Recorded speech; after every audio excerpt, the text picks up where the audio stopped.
لہذا جب طالب علم ہے تو اس کا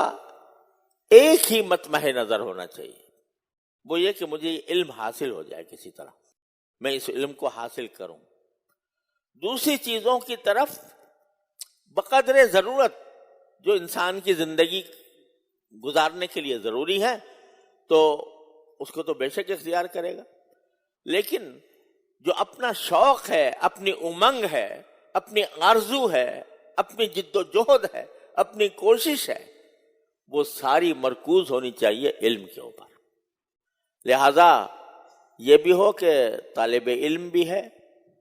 اور ساتھ میں اس کا زیادہ شوق پڑھنے کے بجائے اور علم حاصل کرنے کے بجائے وہ قصے کہانیوں کی طرف ملتوی ہے، متوجہ ہے، موبائل استعمال کر رہا ہے اور موبائل کے اندر جو فتنے موجود ہیں ان فتنوں کے چکر میں پڑا ہوا ہے، اس انتظار میں ہے کہ کب سبق ختم ہو اور میں آ کے جا کے موبائل دیکھوں، کب سبق ختم ہو تو میں جلدی سے اپنے جو مزے کی چیزیں ہیں یا لذت کی چیزیں ہیں یا رغبت کی چیزیں ہیں ان کی طرف متوجہ ہو جاؤں۔ تو یہ طالب علم تو نہ ہوا۔ اس کے معنی یہ کہ وہ علم کو ثانوی درجہ دے رہا ہے،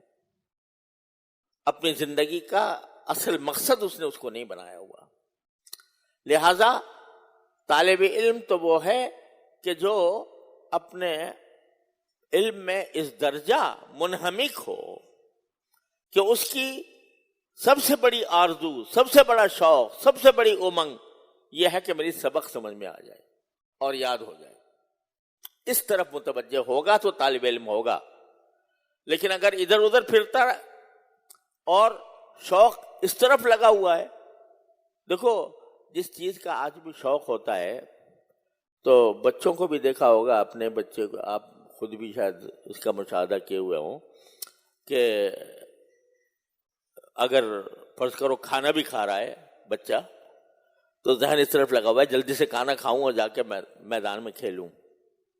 اس کا جو شوق ہوگا وہ کیا ہوگا؟ کھانا تو کھا رہا ہے، ماں زبردستی کھلا رہی ہے، اب وہ رو رہا ہے کہ جلدی سے مجھے چھوڑو اب میں جا کے کھیلوں گا۔ تو کیا مطلب کہ وہ جو غیر ضروری چیز ہے اس کے خیال میں اس غیر ضروری چیز سے جلد از جلد اپنے آپ کو نکالنا چاہ رہا ہے اور جو اصل شوق کی چیز ہے اس کی طرف رغبت کر رہا ہے۔ تو اگر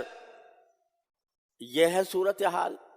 کہ بھائی جلدی سے جلدی سبق ختم ہو، جلدی سے جلدی یہ تکرار مطالعے کی مشقت سے نکلوں اور جا کے کچھ اپنا مزے کروں کسی اور طریقے سے، کھیل کے یا جو ہے موبائل دیکھ کے یا قصے کہانی پڑھ کر یا سن کر، تو اس کا مطلب یہ کہ علم مقصود نہیں ہے، علم کی امنگ نہیں ہے، اس کا شوق نہیں۔ علم کی امنگ اور علم کا شوق تو اس وقت ہوتا ہے کہ جب اگر اپنے علم کے لیے اگر آدمی کو اپنی دنیا بھر کو بھی لٹانا پڑے تو لٹا دے مگر مجھے یہ مل جائے۔ حضرت امام ابو یوسف رحمۃ اللہ علیہ کے بارے میں مشہور ہے کہ ساری زندگی کبھی حضرت امام ابو حنیفہ رحمۃ اللہ علیہ کے سبق سے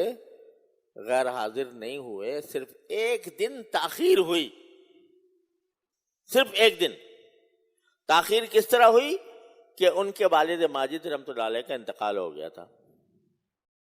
اس انتقال میں ان کے تجہیز و تکفین میں کچھ وقت لگا، اس کی وجہ سے پہنچنے میں ناغہ نہیں ہوا